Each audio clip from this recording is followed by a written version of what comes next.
बोलू नका, समोरच्या मुलींना विनंती, बोलू नका. तुमच्या करता चालू आहे ना? वय झालं 16 वर्षाचं.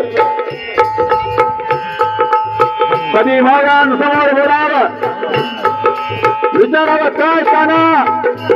तो किल्ला कुणाचा? राजा आदिलशाहीचा. तो किल्ला कुणाचा? राजा मोगलांचा. आणि तो निजामशहाचा की राजा. आम्हाला एक किल्ला हवा. 16 वर्षाचे शोभा राजे विचार करतात, माय माऊलीच्या आबरूचं रक्षण हा शोभा करेल. वय होतं 16 वर्षाचं.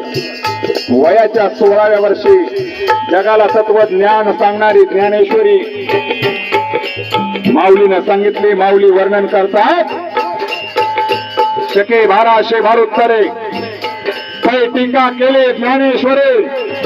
सच्चिदानंद बाबा आदरे लेख तू झाला. त्रिभुवन एक पवित्र अनादि पंचकोश क्षेत्र जेथ जगाचे जीवन सूत्र श्री महालयात. अन्वय होतं 16 वर्षाचं शोभा राजांचं. याच्या 16 वर्षाला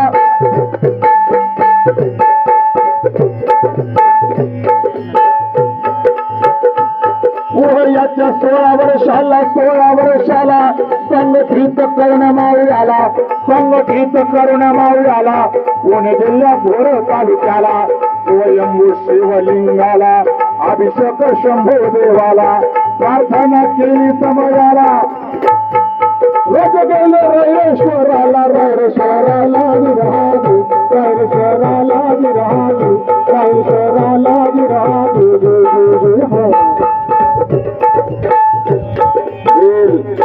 रामोशी मांग महार तेली कुंभार वडार लोहार मुसलमान धनगर वंजारी आदिवासी कोळी आगरी 18 पगड जातींना एकत्रित करून जगाच्या पाठीवरती हिंदवी स्वराज्याचा रणकुंड पेटवणारे एकमेव राजे म्हटलं तर नाव येतं छत्रपती शिवाजी राजांचं. माय बापा ऐसा जाणता राजा पुन्हा होणे नाही.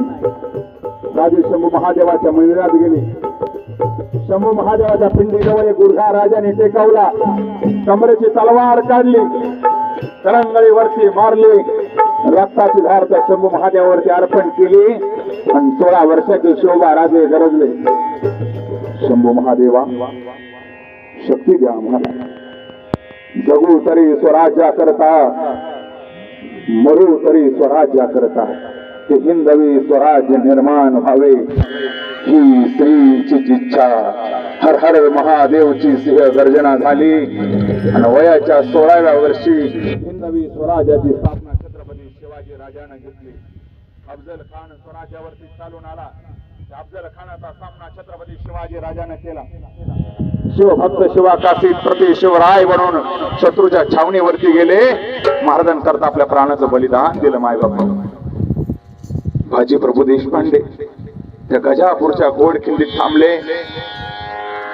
सांगते झाले राजांना, राजा एवढांचं सैन्य शत्रूचं सैन्य पाठलागावरती. राजा तुम्ही विशाळगडाकडे जा आणि राजांची पालखी